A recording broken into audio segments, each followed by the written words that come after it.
Yo, what's going on, guys? It's Steve McCrawley coming to another video.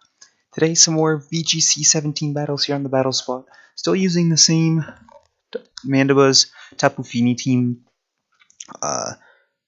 Chances are it'll be changed up. Worlds has already started, so be some interesting things there. Some interesting things I've been learning about the meta since I haven't been keeping up with it too much. But so this will be one of the last few battles I have with this team, and then change something up. I probably won't use the World Championship team, the team that wins it all, but might just do like a team based on it or based on some common cores that they have going on. So go ahead and get into this first battle. My opponent had a team of Murkrow, Baramosa, Arcanine, Tapu Fini, Porygon 2, and Kartana. Or, excuse me, it was a Porygon Z, not a Kartana. Or a Porygon Z, not a Porygon 2. So the two missing Pokemon are Porygon Z and Kartana. So interesting with the Murkrow, I know it's usually used holding Eviolite and it has access to Tailwind. I'm not sure what other moves it has. I know I've seen it once or twice. I just don't remember. So I just need to. I have a good matchup against it. I mean, Tapu Fini with a Calm Mind will probably be able to take it out.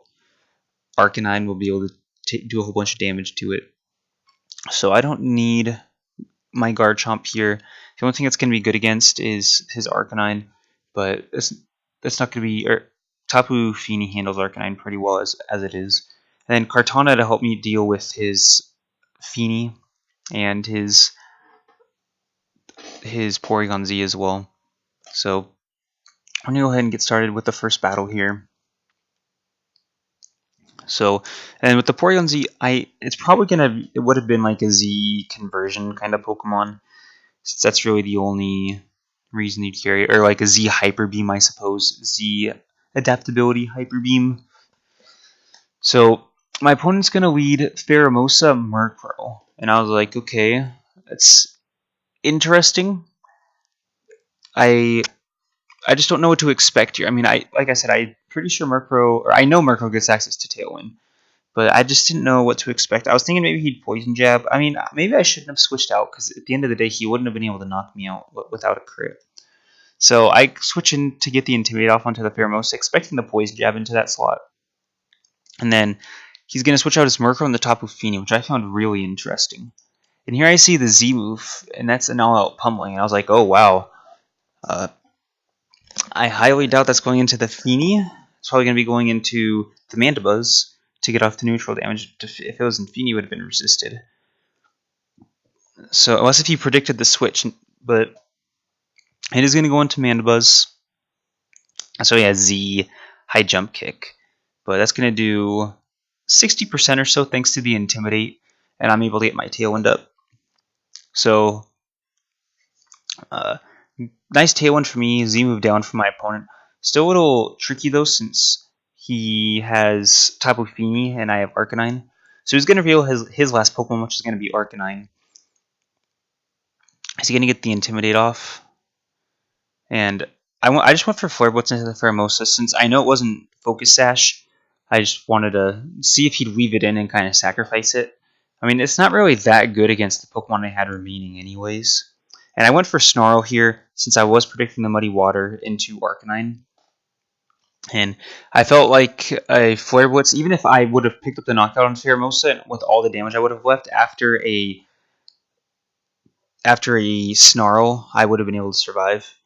So I'm going to see Scald. He's not going to set up or anything. And that's good to know that he has Scald and not Muddy Water, because that means he's not going to be able to get off any spread moves on me. So here with Arcanine, I'm going to protect. I'm going to predict that Scald into that slot again. And I go for the Roost. Heal up. Wild Charge won't be super effective on me or anything. So we do see the he's going into the Mandibas, and we do see the Flare Blitz. So we did double target that slot, but that's pretty much going to bring me down. So the Roost is going to keep me alive, but I'm in a pretty good spot here. So we're going to see his berry. He's only got Citrus, so that's good. And my positioning all around is pretty good. So I'm going to switch out in the Feeny here. I'm predicting a potential Scald into that slot. And we do see the extreme speed into Mandibuzz. And that's going to take her down. And sure enough, we do see the Scald in the Feeny. So it's going to do nothing. No chance of burn or anything. So I do have Kartana in the back, but again, that would kind of put on like the rock, paper, scissors kind of field. And I just need to make sure I play this correctly, because Kartana is definitely going to be the fastest Pokemon on the field. And so I have a few options here, but he's going to end up switching back out into Murkrow. And I protect with Kartana. I mean, I feel like the Flare Blitz is fairly obvious, and he goes for Protect as well on his Arcanine. And I went for Muddy Water. I just wanted to get more damage on the Arcanine, especially since I have Kartana on the field. That was kind of my main priority. And with how much damage that did, a Moonblast should be more than enough to pick up the knockout onto Murkrow. So maybe it's not Eviolite. I'm pretty sure it is, but I mean, it's not really going to be that bulky anyways, even with Eviolite. So I'm going to bring in my Arcanine here, predicting a Flare Blitz into that slot, or even if he goes for a Wild Charge, it's still going to be lower damage thanks to my Intimidate. And sure enough, we do see Tailwind from the Murkrow. I was actually surprised at how fast it was. And from his Arcanine, we're going to see Bulldoze, which was really interesting. But what's even more interesting than the move is his moveset, where he's got Protect, Extreme Speed, Flare Blitz, and Bulldoze, so he has no Wild Charge. So Arcanine is no longer any sort of threat to my Tapu Fini. I think it was interesting that he went for the Bulldoze right on the turn he set up Tailwind. I didn't think that it was particularly necessary. Plus, if he thought that there was a chance of Murkrow not getting it up, or maybe he predicted the switch into my Arcanine. That's highly possible as well. So that's a big knockout for me, and it's good to know that this Arcanine no longer threatens my Tapu Fini. So he's going to bring back in Pheromosa, and Pheromosa is probably going to have Poison Jab, and his Arcanine goes for the Extreme Speed and the Protect, and sure enough, we do see the Poison Jab. So the double target in the Tapu Fini rendered useless, and that's going to be a free Flare Blitz for me into his Pheromosa, and this thing has like base 30 defense, so it is gone. So a huge knockout. I do take lots of damage, but I mean, that was the main reason I brought Arcanine, was to help take care of the Pheromosa. And his Arcanine is intimidated, and it can no longer switch out. So we're going to see his Fini come back in, and I'm in a really, really good spot here, since I have Kartana in the back to take care of his Fini. So, and even then, his Fini, neither of his Pokemon can really touch my Fini. So I'm really happy with my positioning here. I protect, since I'm like, he's probably going to target down that slot. And we see a Calm Mind. So we actually did the same exact thing here. We both protected Arcanine. We both set up the Calm Minds. But I'm perfectly okay with this. Because it's a free Calm Mind for me more than anything. Because he can set up 6 Calm Minds if he wants, but it's not going to matter against Kartana. Kartana is going to be able to take him out easily. The thing to note is Kartana cannot one-shot the Tapu Fini, so I need to at least do some sort of chip damage. So this is why I go for the Extreme Speed instead of the Wild Charge, just because from there, Kartana should be able to pick up the knockout. But he actually goes for another Calm Mind with his Tapu Fini. And with his Arcanine, he goes for the Flare Blitz, just because, I mean, Flare Blitz and Extreme Speed are his best options. So it's not going to pick up the knockout quite yet. And here I go for the Muddy Water. And so with this, like the double damage, it's going to pick up the knockout on Arcanine, which is great. And most importantly, it's going to, from there, I should, or at least with one more Extreme Speed, Fini definitely is in Leaf Blade KO range. So this one's pretty much over, especially now that Tailwind's gone. So again, I just go for the Extreme Speed. I'm not risking anything. There's no need to get greedy with a Wild Charge. And he has another Calm Mind here. And I was like, wait, hold on a sec. Am I seeing things? Because I knew, or I was, like, I remember I looked at my Pokemon and I saw that Kartana was still alive. I was like, is Kartana not alive? And does he know something I don't? And I look, and sure enough, it still is alive. So I maybe he forgot, or maybe it's just his last ditch effort. I don't really know what's going on here, but there's no way that this Feeney is getting out of it, especially now that Tailwind's gone. Kartana's going to be the fastest Pokemon on the field. So he's going to protect here to get the extra leftovers recovery. And here I went for Wild Charge. Like, okay, well, if he's going to keep on going for Calm Minds, I can just go for a Wild Charge. Kind of speed up the battle to where if he didn't go for the Muddy Water, or excuse me, the Scald, then Wild Charge would probably pick up the knockout. And if he did, then Kartana could come in. So that's going to be game right there. He's going to end up forfeiting. Maybe, or I don't know, maybe he thought that my Arcanine didn't have Wild Charge since his didn't. Or maybe he thought that Kartana was also knocked out. Or maybe he was just hoping I'd mess up. I don't really know. But that one was pretty good. The turn one... well, I would say turn one saved me, but at the same time, if I could have gone for even a Muddy Water turn one into his Pheromosa, and even if Mana Buzz went down, that wouldn't have been the end of the world. But because Muddy Water would have done like 70-75%, Moonblast would have easily picked up the knockout. So I had a pretty good matchup there. He switched out his Murkrow turn one as well. So an interesting one. I feel like I played it pretty well. I had a decent matchup as well. He didn't really have anything to deal with my Tapu Fini, especially since his Arcanine didn't have Wild Charge. I wish I would have known that sooner, but can't complain. Still played it pretty well. So I'm gonna go ahead and move on to the second battle here. My opponent had a team of Alolan Ninetales, Alolan Persian, Arcanine, Tapu Fini, Tapu Koko, and Garchomp. So I used a team very similar to this.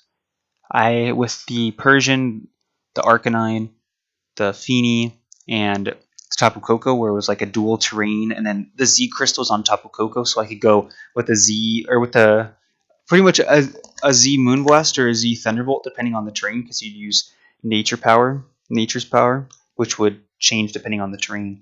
So I knew I had to keep my eye out for that. Garchomp probably isn't coming to this matchup. I don't think I faced off against a single Garchomp with this team. Over half the teams have had Garchomp, but they never bring them. So I'm going to bring Kartana here to help with his Fini and the Ninetales. Against the Persian, it's not really going to do that much because of Fur Coat. And I bring my Garchomp here just in case he brings Koko. And then for the Z Crystal, Garchomp, apart from the Ninetales, there's not much you can hit my Garchomp with for super effective damage. Besides the Tapus, but those aren't, if I play correctly, those aren't going to be too big of a deal. So we're going to go ahead and move on into the second battle here. And my opponent leads Ninetales, Persian. So Fake Out Pressure, Aurora Veil Pressure, Blizzard Pressure, and I go with my typical lead. So I'm not super upset with this lead because Ninetales isn't threatening anything, especially against Tapu Koko. The only thing Ninetales threatens is the Aurora Veil or a potential freeze. But the Aurora Veil isn't that big of a deal because since my Pokemon have so bulky, he's not threatening much damage. I mean, even if he sets up if he could set up a Tailwind here, even if he sets up the Aurora Veil, to what end? I mean, he's not threatening any damage, so I am free. Like at this point, I just go for the free Calm Mind. I mean, Persian can't touch me. He's gonna have Fake Out. It's gonna have Parting Shot. It might have Foul Play, and so Persian's not gonna touch me. And then the Ninetales, unless it has a Dazzling Gleam or something, and it goes for Dazzling Gleams, it's not gonna be able to touch me. So that was a free Calm Mind there. He did hit me with Fake Out, but I kind of prefer that because it's like one less wasted turn of Tailwind. So here we're going to see the Taunt from Persian, and I'm like, okay. Again, not the end of the world because he's basically selling out his own Aurora Veil. And we do see another Blizzard. The only thing I'm hoping for is no freeze on my Mandibuzz since it will not be affected by the terrain. I'm just free to get another Calm Mind. So I'm already at +2/+2. my opponent might have a good, like, his lead would be good for my lead, but I mean, just to disrupt what I want to do, he's not threatening any damage. He's not threatening any knockouts. So I'm extremely happy at this point because Tailwind hasn't been set up, and Tapu Fini is already at +2/+2. So even if you bring, like, if you were to bring in Tapu Koko and Z move me, not much damage is getting done when I'm at +2. So he's gonna parting shot out of here. He's kind of real. I mean, Persian did its job. It prevented the Tailwind from going up, but he's just kind of been stalling out his own thing. He hasn't been getting anything done. So he's gonna bring an Arcanine, which I found very interesting. Wild Charge, sure, but that kind of shows me he doesn't have much to deal with either of these Pokemon, namely Tapu Koko. So that's, I mean, he still could, but it's most likely showing that he doesn't have Tapu Koko to deal with either of these Pokemon, because the Tapu Koko switch would have been great, especially if it has Discharge or even Thunderbolt. Just bringing that thing in and firing off for a bunch of damage. So I go for a Snarl here to reduce the damage from Ninetales. And since I can't do anything else, but I don't want to switch out Mana Buzz. I do have Karton in the back, but I don't want to break the Sash. And I have Garchomp, who I definitely do not want to bring into this situation.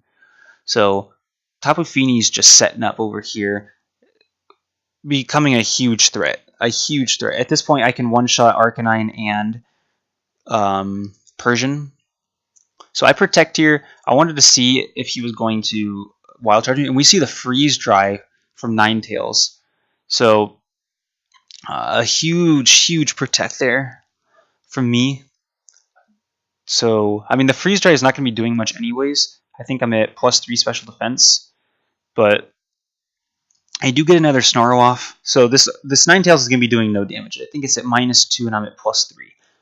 So a huge turn for me. I mean, from the beginning, this one's been really good. Not much has been going on, but I'm actually doing something. I'm setting up, and he can't stop me. So we're going to see a Blizzard. Watch, take a look. Boom. Even to the Mana Buzz, that does nothing. And then to Fini, look at where I sit. So we're going to see the Wild Charge here, and it's actually going to come through onto the Mana Buzz. So I don't know if he was thinking that I'd switch after he just showed me what he was going to do, but I was like, I don't care. Your Ninetales is doing no damage to me. And I get the Muddy Water off. Ninetales does avoid, but I do hit the target that I want to hit most, and that is going to be Arcanine, so goodbye. So Muddy Water probably would have picked the knockout on Ninetales since I'm at +2, and it's Ninetales. But I just picked up the target that I wanted to pick up the most. Aurora Veil is going to disappear, as is the Terrain. So he's going to bring back in Persian, and I'm going to bring in Kartana. I do have to be a little bit worried about freezes, but I don't even know how much PP he's going to have left on Blizzard, especially if he doesn't use any PP ups. So he's going to switch out into his Fini, and I'm like, okay, perfect. Absolutely perfect. The Terrain's back up. That's the way I like it. And I go for a Protect here in Kartana. I'm thinking he's going to fake out the Kartana, especially since he had the Ninetales out.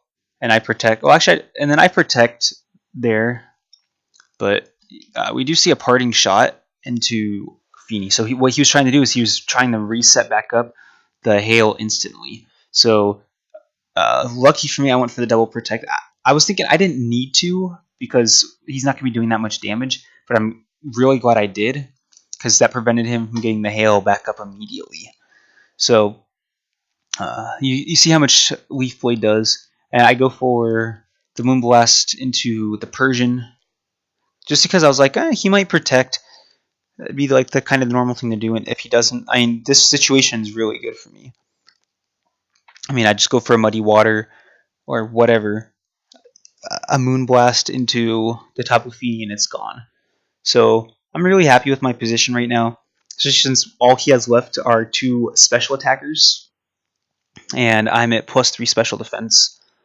So things are looking really good here for me. At this point, I just need to pick up the knockout on his Tapu Fini. And you might say, oh, his Ninetales has Aurora Veil, it has Freeze Dry, but the Tapu Fini is the one that can kind of set up in my face as well. And so I have Garchomp, who's not necessarily the best to have in this position, but there's no need to protect because I'm going after, or so I go for the Tectonic Rage into Fini in case it does protect. But I go for the Ninetales here because it it could eventually stall me out. It could set up their Roar Veil. It could eventually freeze me. It could do whatever. But it, like in a 1v1 here, the Fini's so low, it's not going to matter. So I target it down. I'm like, okay, well, I don't need to protect Garchomp because if he attacks with Ninetales, the Ninetales is going down. If he doesn't attack, if he double protects, the Tectonic Rage should have been enough to pick up the knockout on Fini. So, and if Fini didn't protect, the Tectonic Rage still should have picked up the knockout. So there was no need to protect there. It was just kind of go all offense. There's no need to risk anything. So my opponent's going to end up forfeiting there. So 2 for 0 today. Pretty decent matches. That second one, I don't know. Like, it was a good read for my opponent to stop what I was doing. Like, he probably knew that I was going to set up a Tailwind with Mandibuzz and all this stuff. That's why he hit Mandibuzz with Fake Out, then he hit Mandibuzz with Taunt. He set up the Aurora Veil. I mean, his setup was good. But, like, with those 2 Pokemon he had, he wasn't doing any damage. Mandibuzz was at +1 special defense. Tapu Fini resisted Blizzards. It was setting up, getting even more special defense. Mandibuzz, if he didn't taunt me, I could have roosted. I could have set up more Snarls. I mean, it was just not very good for him. I mean, it was a good lead to stop what I was doing, but it wasn't a good offensive lead. So that was kind of where my opponent fell short. I don't know why he didn't bring Tapu Koko. I feel like if he led Persian Tapu Koko, he would have threatened so much more pressure than with the Ninetales, because Tapu Koko could pressure both my Pokemon. Even though the Ninetales did have Freeze Try, Tapu Koko threatens way more pressure, especially if, I don't know, he could have gone like for a parting shot turn 1 or brought in Tapu Koko to change up the terrain and everything. So you guys got to remember that as well when you look at your opponent's team. You got to say, okay, my opponent's probably going to start this. How can I stop it? And also, how can I apply offensive pressure from the beginning? Because if he could have applied that pressure and he could have forced switches, gotten free damage and everything. So good game to both my opponents, but I feel like I played those pretty well. So like I said, Worlds is already going on. It'll be interesting to see how things go towards the finals. Day 2 is already starting, so you're gonna see, if you guys watch, they're gonna be like pretty much the best players. So yeah, that's pretty much it. If you got any suggestions for me, let me know. If you want to battle me, also go ahead and let me know. But that's gonna be it for this video. Hope you guys enjoyed, and I'll see you guys next time.